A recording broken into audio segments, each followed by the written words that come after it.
Guest speaker and USC Division of Occupational Science and Occupational Therapy alumna, Dr. Noomi Katz. Dr. Katz is professor and director of the Research Institute for Health and Medical Professions at the Ono Academic College in Israel.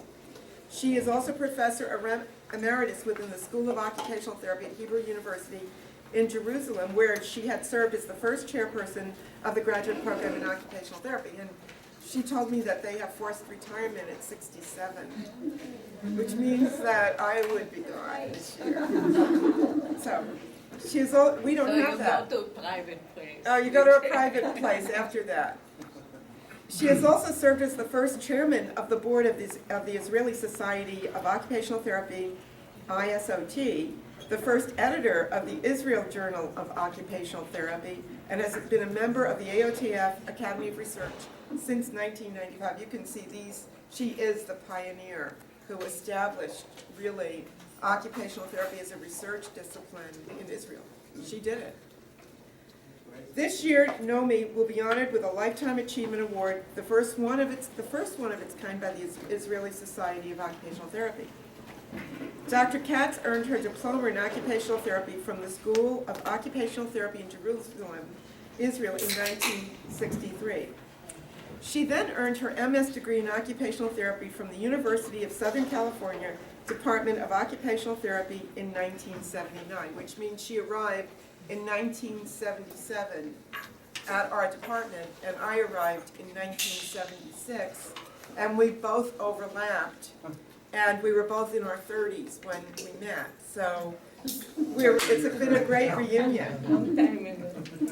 She then did her PhD in education from the University of Southern California, where she graduated in 1981, and I graduated from the same program in 1982. So we were also met in the computer center with those cards, those old kind of cards, and the mainframe, and I had my little baby in a basket, and so we really go back a long time. A widely published and noted scholar, Dr. Katz has written 4 books, 20 chapters, and over 110 articles, and has given over 100 conference presentations.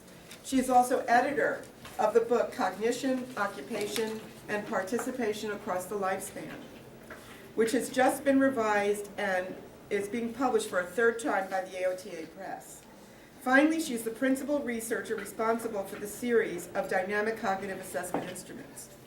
Her areas of interest and research include cognitive rehabilitation, cognitive models for intervention in occupational therapy, measurement and treatment of executive functions, assessment and intervention in neurological disabilities and mental health, virtual reality methods for assessment and intervention in neurorehabilitation, mild stroke sequela and return to work, and instrument developed for work placement for people with autism. And I just want to tell you that on the patio as we were having lunch, I did realize that in our occupational therapy curriculum, it seems in our new curriculum, it seems that we just kind of weave cognition into lots of different courses like mental health and maybe what we call physical dysfunction, which really I was thinking, well, does that make sense? I mean, really, isn't there just as much cognitive? And so I started to think about renaming things again and also lobbying for a course in cognition in addition. Anyhow, it's amazing how when you're exposed to different ways of conceptualizing and thinking about things, it really forces you to reflect upon, well, where is this content in our program in OT, and do we give it sufficient coverage? In Israel, they do have 2 courses just in cognition in the program that Noomi oversees. So something to think about, and I'm just so happy that, Noomi's here. It's very special to me because, as I said, we were, in this program. Actually, I was an assistant professor at the time that you arrived, but I wasn't very seasoned, and then I started my PhD. So we went through a lot of paths together, and so it's lovely, not only professionally, but also personally, to have you here at USC again. Thank you. Thank you very much.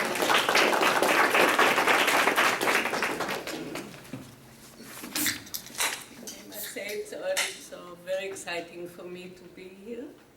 When I studied, it was on the main campus.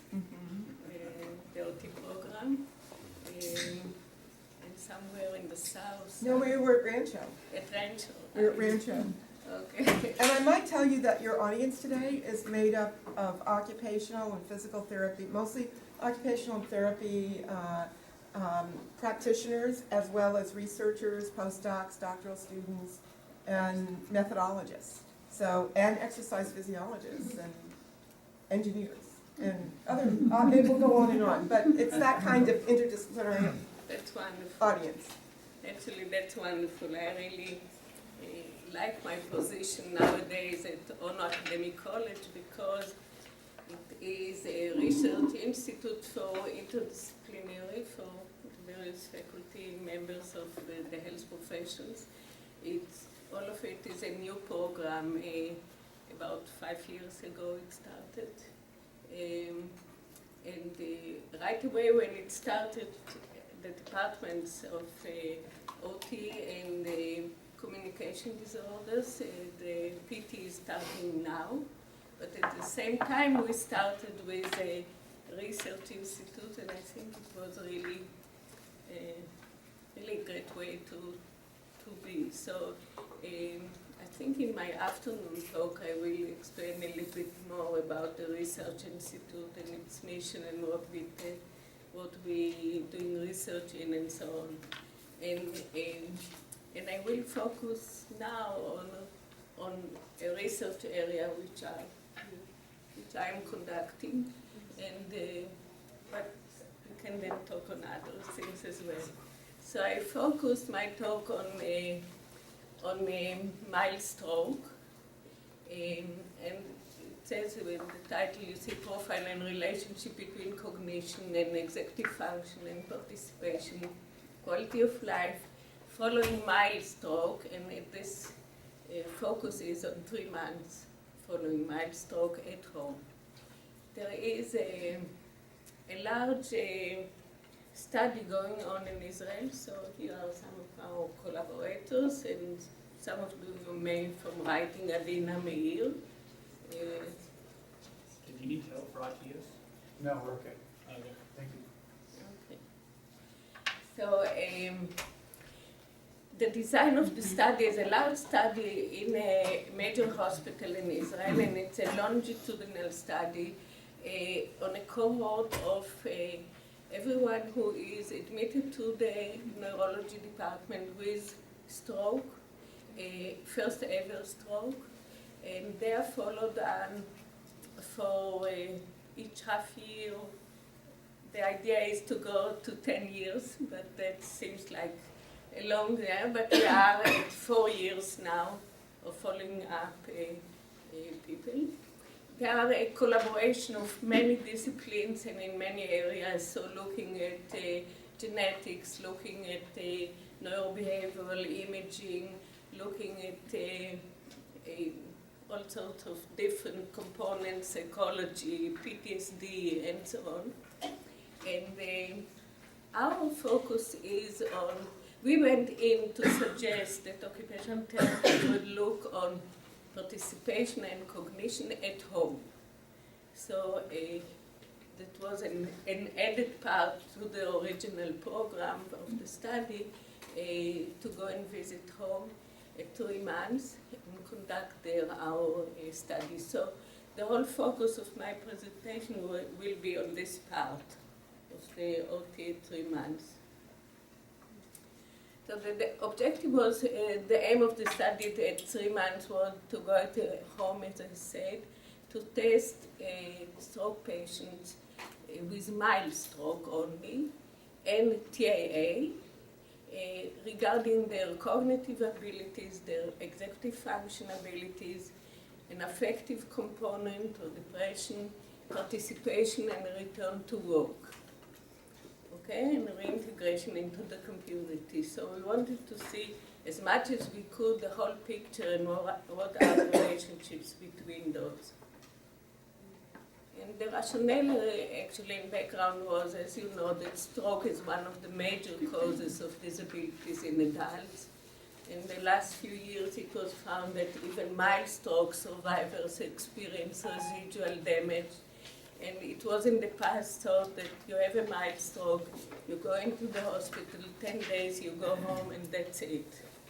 And it's far from being like this, really. Studies show that about a third of all individuals after mild stroke are under the age of 65 nowadays. And that's true for us in Israel as well as for you here. Tim Wolf, who maybe is a name working with Caroline Baum at Washington U, has a similar study, very similar, with almost the same percentages and the same results. So we're really not looking more only on an elderly population. We're looking on an adult population who still goes to work, who still needs to function in the community much more.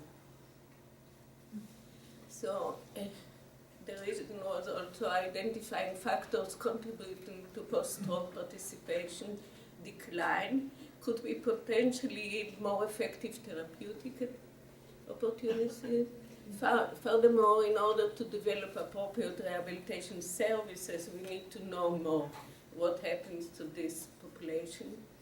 And also the consequences of a transient ischemic attack, a TIA, is really unclear. And there is not much work on this subpopulation, but we really see that they as well have problems after. And we know that they are prone for getting stroke later on, but even after a TIA, there are some problems.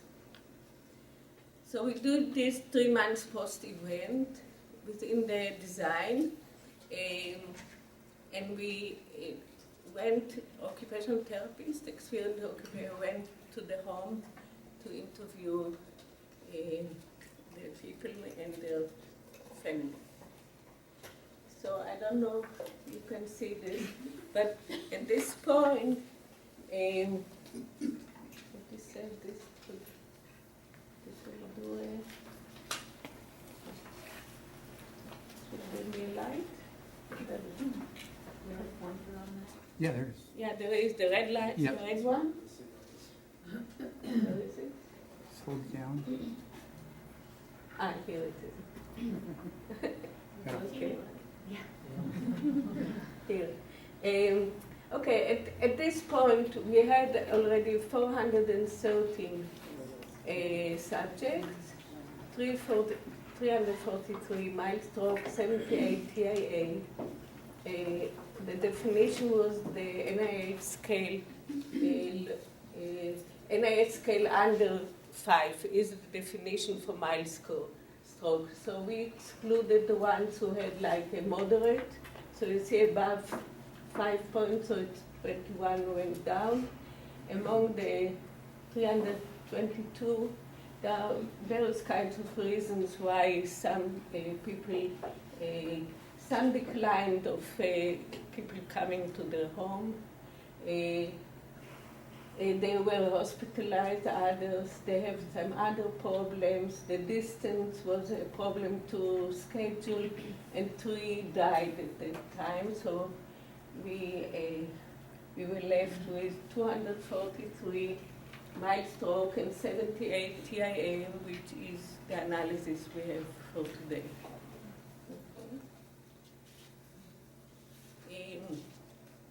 So all clients who fit the criteria of NIH scale under 5 or defining mild stroke without previous neurological or psychiatric episode who were hospitalized at this major medical center. So I said what the data at this point are. So we had 138 men, 104 women, so a little bit more men than women. The age was 68.5 years, the mean, and standard deviation of 10.8, but we said the range is like very large, from 49 to 92. But still what we said before is that we had about 45% of under the age of 65, and the majority had really high school education and more. So in terms of the educational program, it wasn't even for all population. In TIA, about the same data in terms of the ages, the men and women, and also education. Okay, so if we look at the basic data, then the NIH scale had a 2.2 mean. The mean if you know the modified ranking scale is a disability scale given at a hospital. It's a 5-point scale. So the scale was at 1.8 mean. So it's really for mild disability. And the FIM was also scored, and as you can see, it has a 119.73, which is high and indicating overall independence in ADL. And that's really the population we looked at. A population that didn't have a problem in ADL, didn't have any motor problem, because it's pretty much the definition of a mild stroke, that there are no motor issues. So the focus is on cognition or on IADL and higher participation. TIA, you can see almost the same. It had a little bit lower, 1.09. The FIM was even higher, right? It's 123 is almost the top we can get. Okay, we had those kinds of measures, all of them. Maybe it's clearer if I put it here. So it's like in the functional disability, we have the rating scale, the modified rating, the FIM, and IADL, the questionnaire by Lawton and Brody, used a lot. In the cognitive area, we had the MOCA. Are you familiar? No? So I will say in a moment. For basic cognition. The EFPT, which is an executive function performance test developed by Carolyn Bound and others. And the DEX is a questionnaire for executive function. It comes up in the same kit with the BEDS, the behavioral test, but it's a questionnaire, and the DEX has a 20 questions on a scale, but it has for the individual as well as for the family member, so the two forms. So we use both to see how it goes. For participation, we had the occupational questionnaire, which is like a 24-hour time log. The RNL is a routine return to normal living questionnaire, which is used a lot in rehabilitation. We had, for quality of life, the stroke impact scale, and I put there in the middle because it seemed different there. In the affective area, the GDS, which is a depression scale. Okay, so we can see that we covered participation on different levels, cognition, depression, and quality of life. Okay, in terms of the results, we wanted to look at profiles of performance of all measures and then correlation between those variables. And then in addition, for a subgroup, we looked at differences between those clients who went back to work and the others who did not. So this is a subgroup of clients who worked before the event, because not everybody worked before the event. Okay, so this will be a separate analysis. So in terms of the cognitive status, which is the MOCA stands for Montreal Cognitive Assessment. It has I don't have it here, I have it on my computer to put it up, but it has a series of different tasks within the same instrument, kind of attention, short attention, like a small trail making, so it is a combination of few of the non-neuropsychological tasks in one short piece, which is really intended for mild cognitive impairment and has a really very good results, and even nowadays it's used more than the mini-mental state exam. It doesn't give you a cutoff point for dementia, but it is a more fully extended, and it's working very well. So you see here that we had the upmost score is 30, and the mean here was 23. So I show you in a moment that there is a separation between those who are doing well and those who don't. The IFPT had a mild problem, the DEX. Those are the means, and it will not tell you a lot. I will go here. This is for the MOCA. So for the MOCA, you see that 68% of the population did okay, but still 32% were below the norm for their age on a cognitive status test. So we're not talking even executive function, we're talking basic cognition. This we thought was a lot for a population of mild stroke 3 months after home. So it seems like there is some mild problem in cognition. On the GDS, we had only 90 because it started data collection in a later stage. That's only 90 out of the whole population.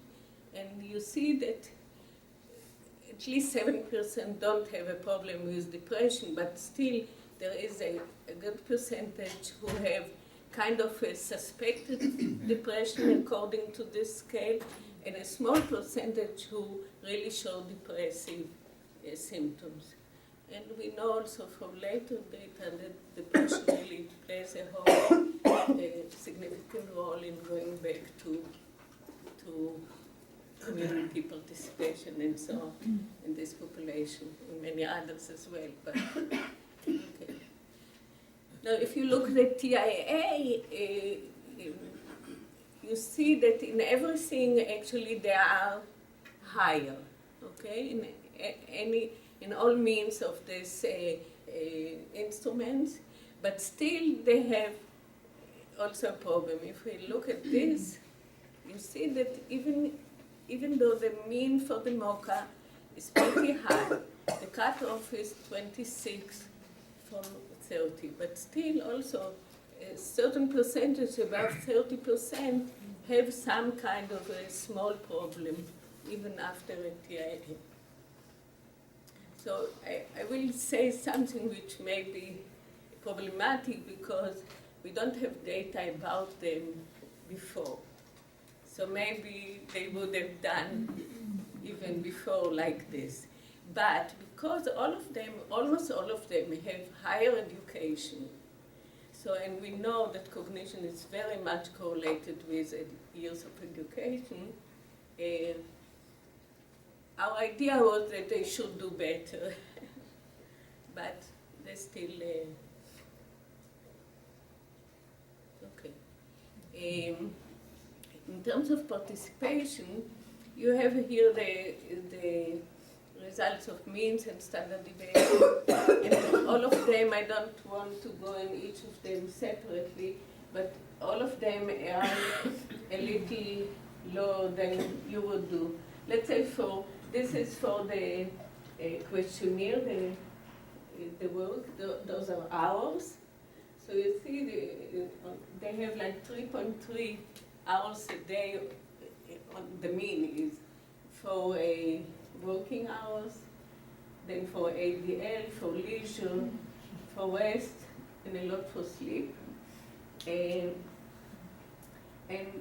in each of those, they have a little bit lower performance than typical.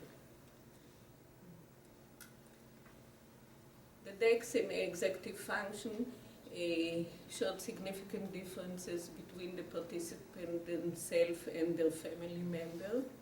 So the family member gave them a lower score than they, gave them, here a higher number here is low performance, okay? So the participant had 14.28 and they have 17.55, so the significant is a difference, and it's a family member, so they're doing less well. In the IADL, we had kind of a significant difference before the event and higher. What we mean here before the event and higher, they were asked on the IADL scale to describe their IADL function before the event and now after. Now, even though it's significant, we need to be a little bit careful here also, because we ask people how it was before the event. Probably the event itself may have compromised their questions. So I would be careful about it in terms of, but they had low IADL scores. If we look only quickly on the TIA, we have almost the same picture. TIA doing a little bit better on all measures, but still not doing full like normal, like typical. Okay, if you have the occupation questionnaire divided here, you see the hours of the day in the different areas. Okay, so IADL takes a lot of time and leisure, and work hours are much less. And you see for the TIA, a little bit different picture. When the work hours are higher, that means, right? That means. And a little bit less IADL leisure, so the division of the hours are a little bit different. Now, I don't know, are you familiar with the stroke impact scale? No? And the stroke impact scale actually developed by PTs some time ago. Her name is Duncan, and they did a lot of work on it. And it has like those all areas here. And the last one is a CIS recovery, which people are asked on a 100-point scale, from 0 to 100, how they appreciate their recovery. So, and all of those are different areas. You can see here from this kind of a chart that mostly think they are about above 70 or 80 in their feeling of how much they recovered, how much they participate, and so on. So at least all about above 70, which seems good, but not good enough in a way, you know, if you really feel fine like you're doing, but it's a question. Okay, so this was like looking at the profile of the subject. Here we're looking a little bit into the correlations. So those are correlations between the cognitive part and let's say the first one are the same, but the work and the RNA. Okay. You know, one thing in statistics, Florence will tell everybody, that you have large number, everything looks like significant. So let's leave the stars. And therefore I put on some color only on those who are moderate, around 0.40, kind of, as being more significant. So the return to normal living and the DEX really seemed, especially the DEX participant, had kind of a higher correlation between them. Okay. If we look at the TIA, okay, the TIA shows even higher correlations between the DEX participant. Let's say that's a really high correlation for this kind of, and the MOCA is also a little bit more higher in terms of the correlations between. So we can actually see that the DEX as representing executive function performance, okay? And in this case, the MOCA as a cognitive performance has really pretty much good correlations with the TIA as well as with the mild stroke. Now here I put two colors, so having them around 40, I think, for the green, and above with the yellow, okay? Those up there are, again, cognition, but here also return to work and work, so cognition and participation with the items of the stroke impact scale, which are more referring into quality of life for the people. And we can see here actually that the RNL, return to life, and the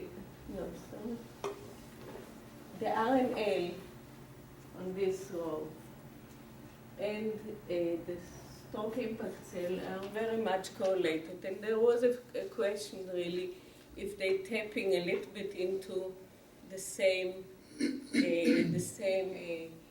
issue, the same stuff, but still we could see that there is really a place there for high correlations between a return to work and not return to work, return to normal living, to participation, and the stroke impact scale.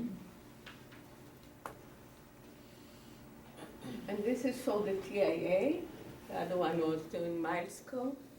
For the TIA, in a way, the colors show even more correlations, but again, the RNL is really the major one correlating. But still, we have here, I think the DEX participant is really important to look at the executive function. And unfortunately, I must say that the executive function performance test, which is an OT test, we did something probably is not good, because the EFPT has 4 subtests. If you know the instrument, it's about cooking, phone using, medication, and bill writing budget. But we could not do all 4, so we did only the phone use, which the phone use asks you really to look at a telephone, find a grocery store, call up, and ask for something, in a way. So it didn't work well in our data, and I think it may be that we took only this one subtest, was not enough, maybe not the right one, because it seems like to be easy for this kind of a population. So it doesn't say a lot about the test, but here it's not the right one. Okay, this was kind of the general for the whole population. If you have any question, ask me, please. I want to go a little bit to the subgroup of return to work. Return to work after neurological dysfunction is now a big issue, actually, in a lot of publications. So we wanted to see what happens with this population, which, everybody says mild stroke, TIA, don't have any problem in returning to work. So we took only those, as I said, who worked before. Okay, so it's 117 at the point which this analysis was done. so 92 about percent of the sample. Okay. Among them, 81 returned to work, okay, and 36 did not, women and men. So the mean age of the participant was 68, okay, the same range. So, okay, and the majority, as I said before, in high school or even above high school, so educated people. Okay, so you can see here that 69% returned to work and 31% did not return to work. Even though they worked before, even though we have a mild stroke with like not more than 2 weeks in the hospital, and it's an issue. Okay, if you have a comparison between those two subgroups of returning to work yes and returning to work no, you see in terms of demographic there were no difference, not in age, not in years of education, almost a little bit yes in years of education. The return to work had higher means. Gender was not, and living status alone or with partner was no difference between those subgroups. But if you look at the instruments we tested, so in cognition, there is a difference, a significant difference on the MOCA, on the EFPT, on the DEX, and also on the stroke impact scale, a mood subscale in it. So all of those are pretty much good effect size, not very high, but good, and having a significant difference. So this is a comparison of the participation part, the FIM motor, the FIM cognitive, the RNL, return to work, and the CIS recovery. Once more, all of them are really significant different with pretty high effect size for the differences between those who went. So it seemed like, having problems in cognition, having problems in participation really makes a large difference. And these are all the subscales of the stroke impact scale, social participation, hand function, mobility, those are all subscales within the stroke impact scale, and those are all of them almost significant differences between those two subgroups.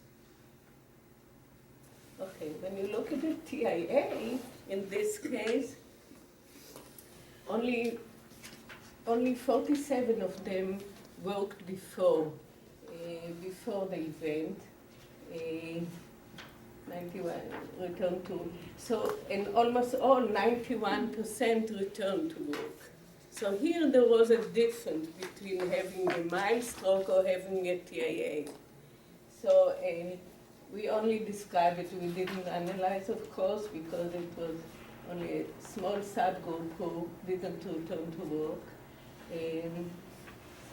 So you see this kind of a description, but it was very interesting for us to see that this difference in the event really in this case made a difference, which before we didn't see so much differences.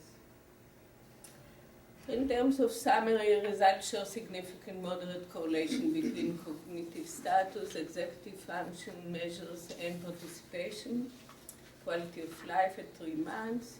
In mild stroke participant but not TIA, were a significant difference between report of family and participant on the DEX, and significant differences in independence and IADL.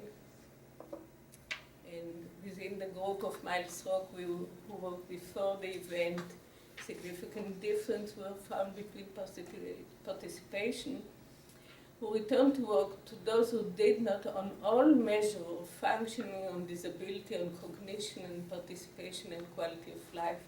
So really, it's a subgroup with major problems. And within the group of TIA, we didn't see a difference between those who went to work or not. And in conclusion, I think the results show a range of difficulties that individuals following a mild stroke event experiences in the community. The findings shed light on the relationship between the different cognitive and quality of life, and results related to their return to work, we said. And and I think one of important implications here are that in Israel, I don't know here, there is lack of intervention provided to these individuals. And wrongly assuming for the most part that the event did not have a lasting effect, which is really seems to be very wrong. The findings further support the recent scientific literature about the effects of mild neurological events and the necessity for further investigation of their causes, as well as in-depth understanding of TIA. And intervention efforts aimed to enabling return to work should incorporate also affective and cognitive executive variables within the treatment design. And those are some references. Okay. This is for my talk, so we have some time to ask.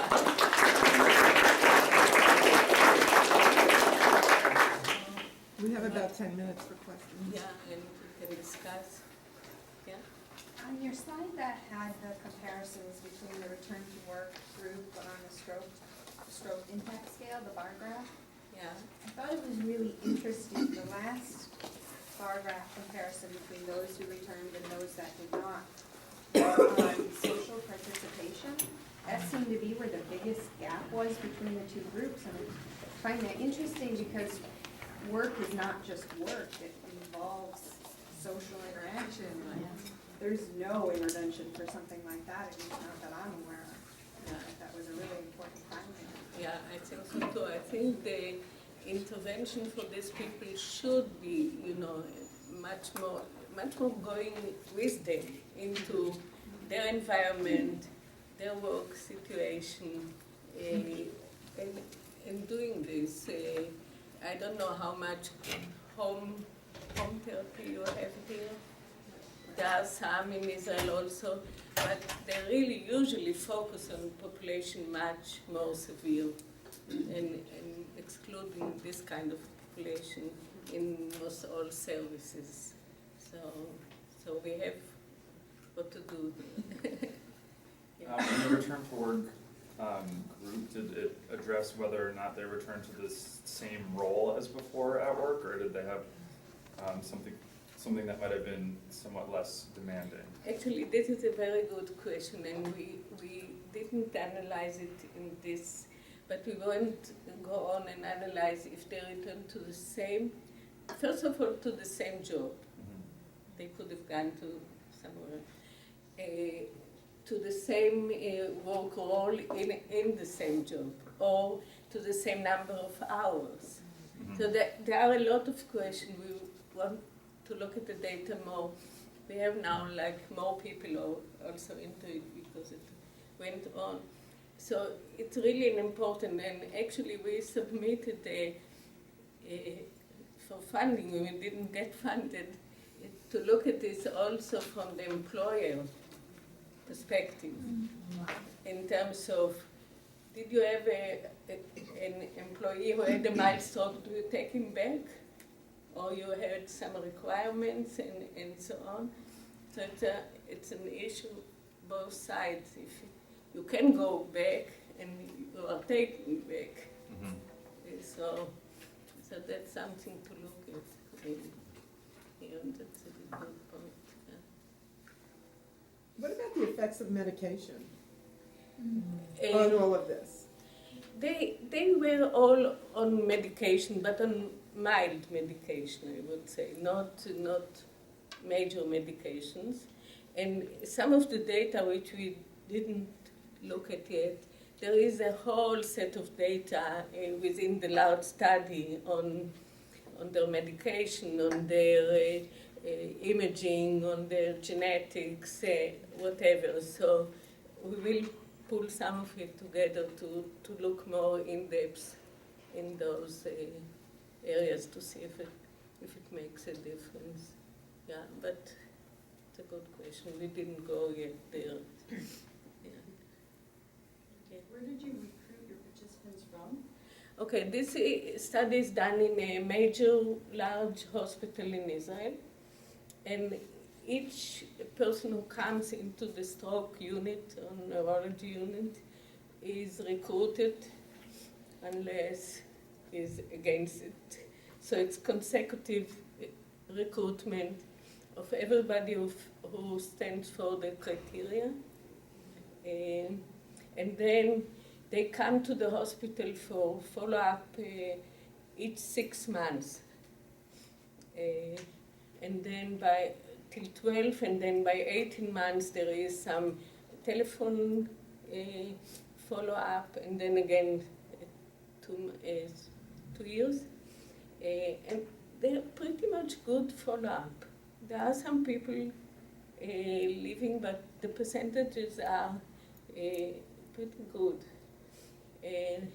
So this part of us was like going into the homes was like additional on the original plan of the study. So when you got there, we incorporated into the IRB they have, into their informed consent, and so we could get it going.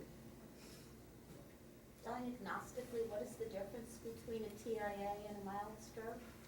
A I know TIA, what the words are, but yeah, a TIA really comes with a very small kind of event, which sometimes you even don't see it at all. It kind of, the T stands for transition, very short-lived. Usually some of those go back from the emergency room, some stay for a day of observation and go back. The idea, a lot of the literature says that people who had a TIA diagnosed are more prone for later strokes. So coming back, but always the definition was that it's such a mild thing that it should not affect any other functioning. And we see it affects less, but still has some effect which is worthwhile to look at. And actually, the girl, Tyler D'Amitu, is on this paper, did her thesis with me and Adina on it, and she will go on for a PhD looking more carefully into the definition between TIA and mild stroke, and doing some exploration for a prediction from 3 months to like 2 years or so on the population. And by that time she will have also much more people going on through. are there any like medical criteria, like blood differences or imaging differences? Between the Diagnostic two criteria, diagnostic criteria, or what's the reliability in diagnosis between those two? questionable, Okay. questionable, yeah, Okay. yeah. It needs to be looked at, actually, yeah. So building off of that, when you were creating your cohort for the patients who had a TIA, were you using ICD-9 codes or some sort of coding from the physician when they entered the Yeah. emergency department? Yeah, the coding was all from the physicians going into the program, yeah. Do you look at all at the lesion location for how that predates? Yeah, yeah. And that's another step we want to go with it, you know. All of them get MRIs, and so there is data on the lesions. They're doing also a lot of work on the white matter, and so there is potential to look at the correlation and differences. So this plan to be done. Not done yet. Because you exclude the motor deficits, they're largely going to be frontal stroke, right? Maybe both, frontal and Posterior. posterior, yeah, not only frontal. But by definition, the mild stroke definition is that you don't have a major motor problem. You may have a light something, but not a major problem. So there are no hemiplegic or hemiparesis or any of those included in the study.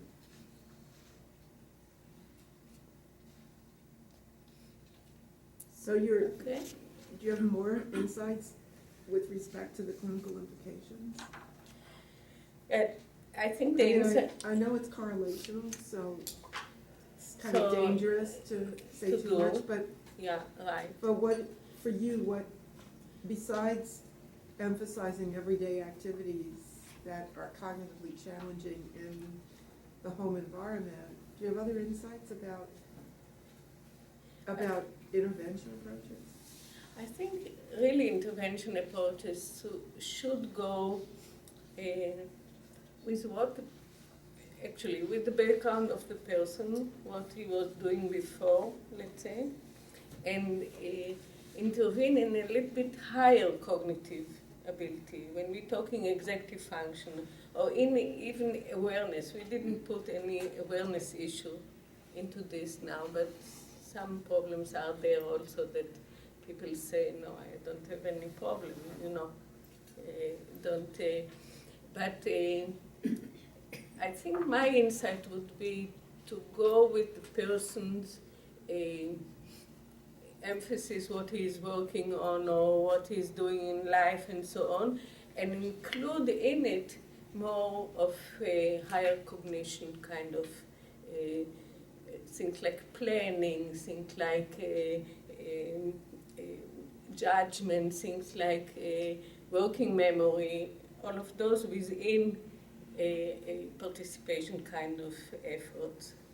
Because what we see in many of those, that there are some neuropsychological testing also done, not at home, but in every one of the 6 months they testing on the computer a program called NeuroTracks.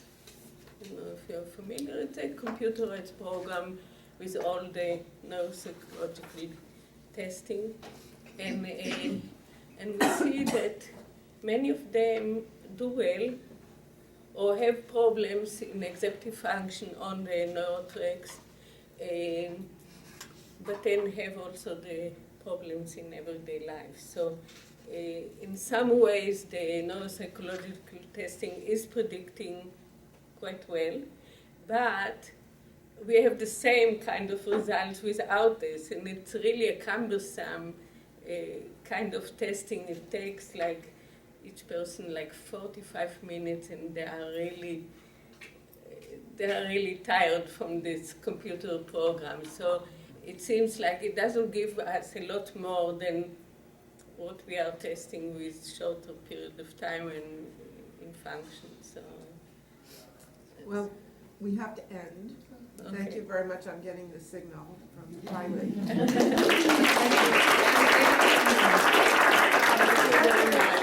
He's going to be doing another